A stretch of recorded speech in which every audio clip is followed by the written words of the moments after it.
Good morning. I've literally just crawled out of bed, staying up in northern Tasmania in Hawley Beach.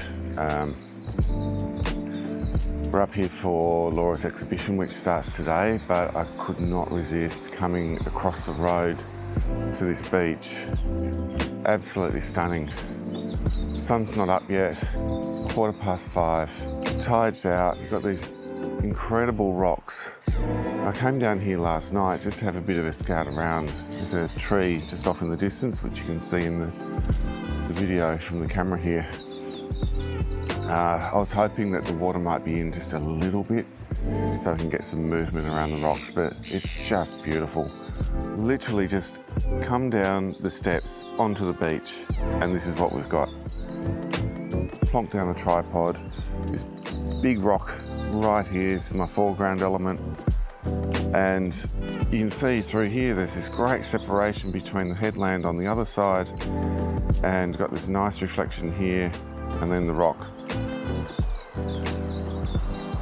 I'm just going to take the photo. I mean, the colours in the sky, oh my God.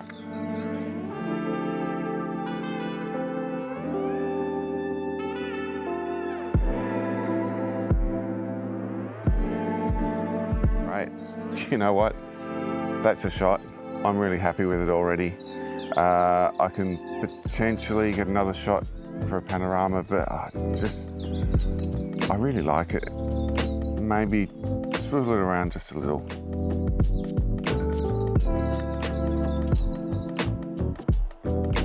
In fact, I think that's really good because with the second element just on the right-hand side here, which is these rocks, it helps frame the entire shot. This light is just stunning.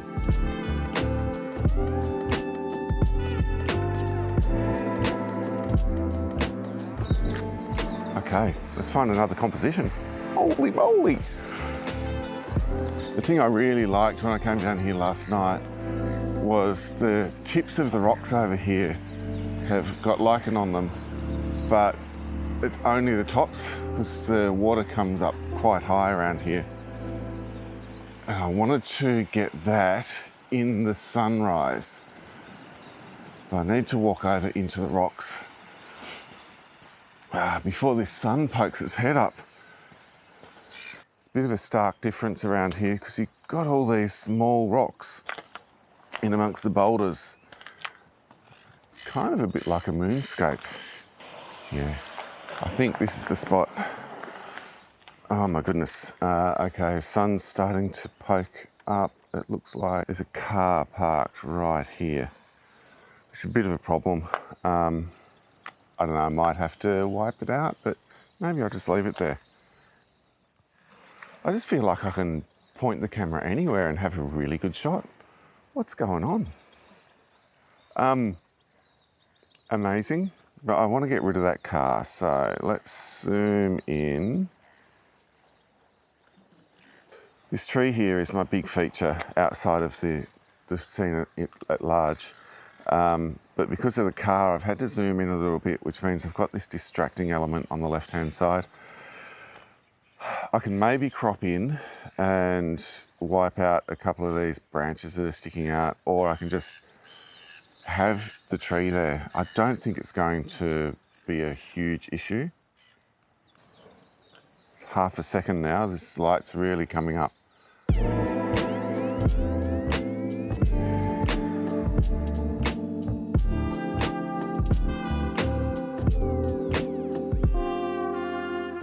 So nice. Okay, I've taken that. I've just seen something over here I really want to get, and I will show you what that is when I turn around.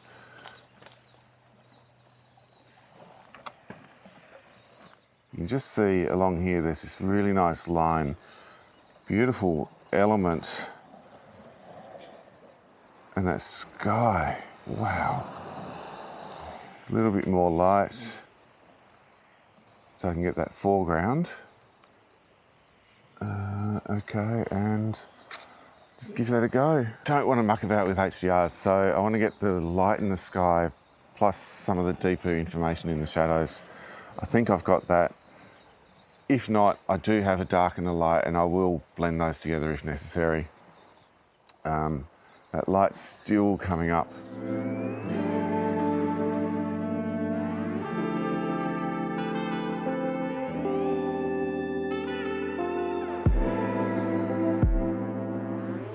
I'm going to get down low, get some of these rocks a little bit higher.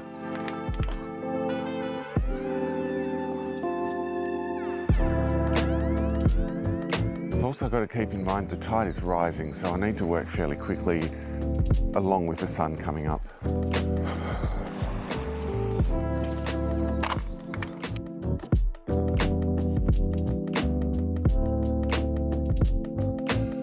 So there's a gap in the rocks just over here, which when I lighten it up a little bit,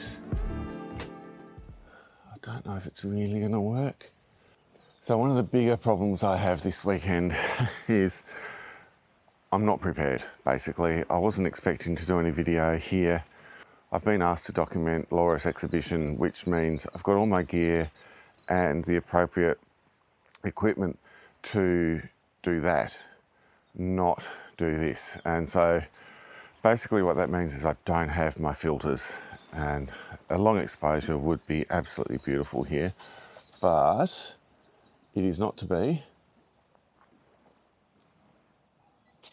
I can maybe fudge it a little. I mean, I don't even have my polarizer, for God's sake.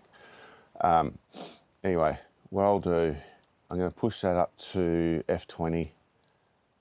And f20 also means I should be able to focus on something fairly close. There we go. Take the shot, we'll see what happens. You know, that's not too bad. It's got this nice little roll, slight blur, because the water's barely moving anyway.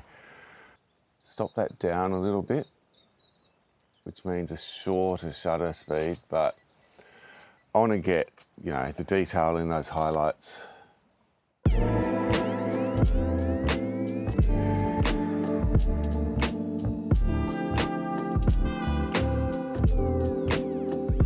Changing that position to get that little tiny channel there has brought me a lot closer to this tree.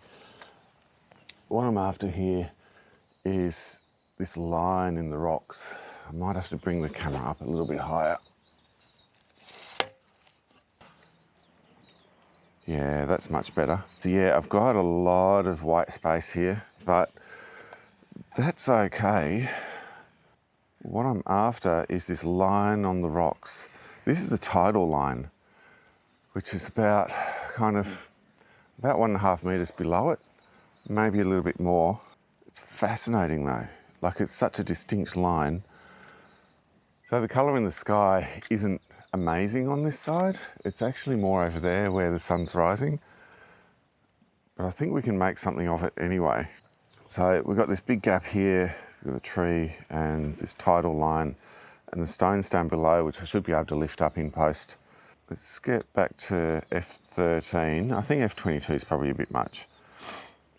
And we can decrease the shutter speed quite a bit.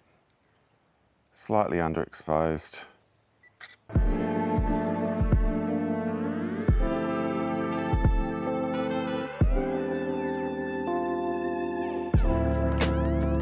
Onto the other side, the sun has come above the horizon, which is actually going to work really well on this next beach scene. Wait till you see this beach, it's huge. Well, I mean, huge in the context of it's quite a distance between the dry beach and the water. I'm really excited to show you because, well, you'll see when I get there. Now the sun is well and truly up. The only thing I have to contend with is the tide. And I don't know how quickly the tide rises around here, but it's a shot I've got to take. Look, I don't know if you can see in the background just how long my shadow is. It's crazy.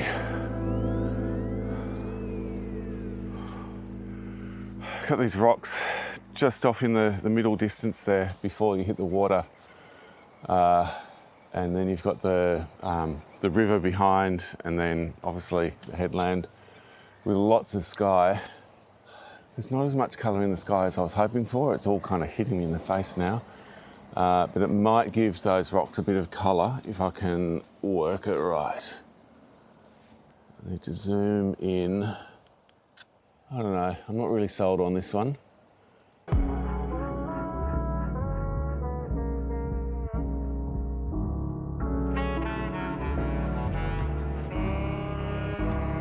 I think what I really need to do is get closer. I also want to get over there. Oh, there's so much. All right, let's get closer.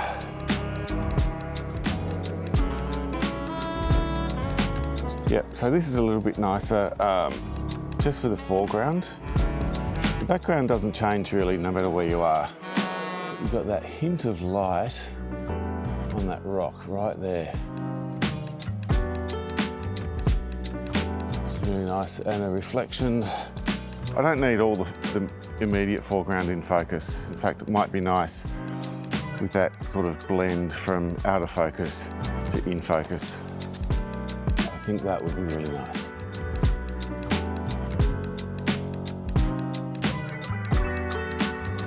Get just a little bit closer again. Let's try that.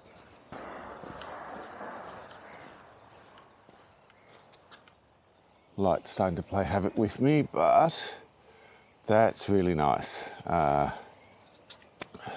I really like this. We've got this water snaking in from the bottom all the way through. There's a little bit of a gap, but it doesn't matter because by the time you get up to the top of this water here, you've then got the rock and then the water leading out on both sides, leading your eyes not only to the scene behind, but also these rocks on the left-hand side. This reflection is really nice. I just have to bring that up a little bit. Look at the light on those rocks. That's stunning. You know, I really don't care what certain people say. You really have to check your image. Like, I'm confident in my work, but if I don't check that to see if the key points are in focus, and I get back to the studio and it's useless, I'm never going to get this shot again. Even if I come back, the shot is never going to be the same. The conditions will be different. The tide will be different. The sun, you know, all of it.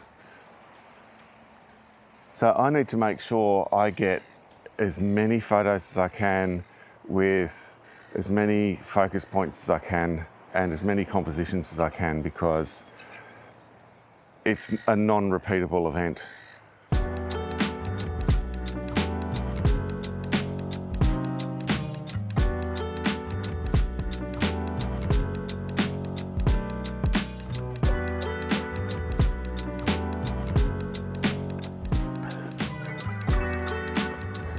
I don't know if you get the sense that I'm in a little bit of a rush. I mean, I'm not rushing the work, because it's actually really easy this morning. But I do have to get back to the house, get prepared. We've got to be out the door by 8. So I think I've got one last shot in me. It's something I found earlier. It's not all horrible, that's for sure. Wow.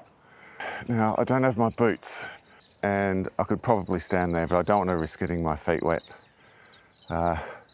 Limited gear, limited clothes, you know. Anyway, let's set up for this shot. This is what we've got. This is actually stunning. There's a whole line of houses along here because it's a really popular beach. Used to be just shacks, but people live here now. It's only 30 minutes out of Devonport, which I just have to cope with, you know. It's a really, really beautiful beach, so a few houses, okay. I've just got the glow of the morning sun there, but I love this reflection here. If I had my polarizer, it might be even better. It's tempting to get down low, but when you get down low, you lose the reflection of the sky. And it's just all about angles. Because, you know, when you get down low, you can really capture the reflections further on. But up close, you lose all of that. Just see if we can turn that around a little bit more. I don't mind where the sun's kind of blowing it out just there. I may have to lift the angle up just a little. Gives me just a little bit more to work with. Don't have to change anything else.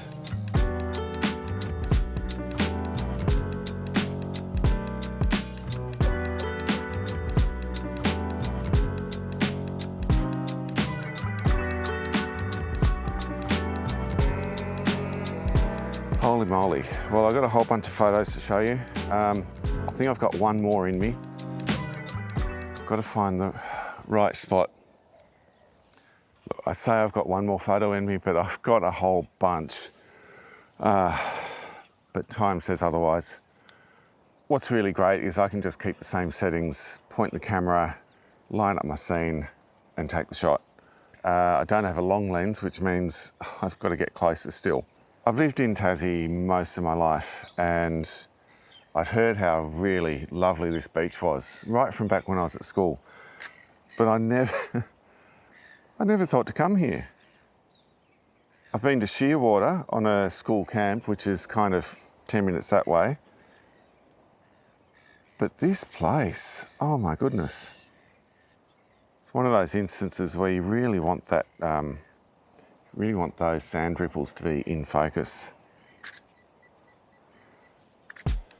Along with the rocks, obviously.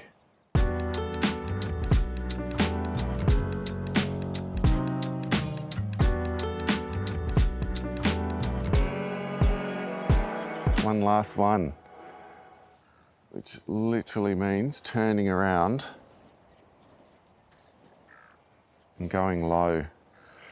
Last shot of the day, I swear. But I really wanted to get these sand ripples in the morning sun. It's not quite as I expected. I was kind of hoping for that golden glow, but that's well and truly past now. I spent way too long over the other side with the rocks, but hey, it was worth it. I want as much in focus as I can. F20.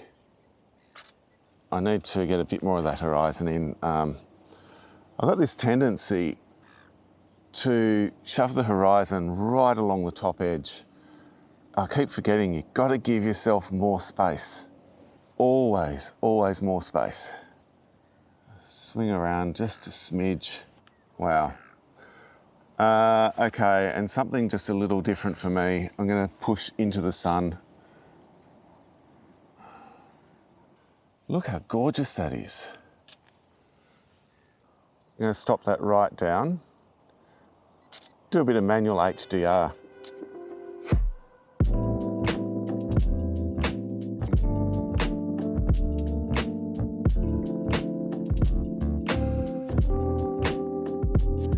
Thanks once again for coming out with me. It's been a real pleasure this morning.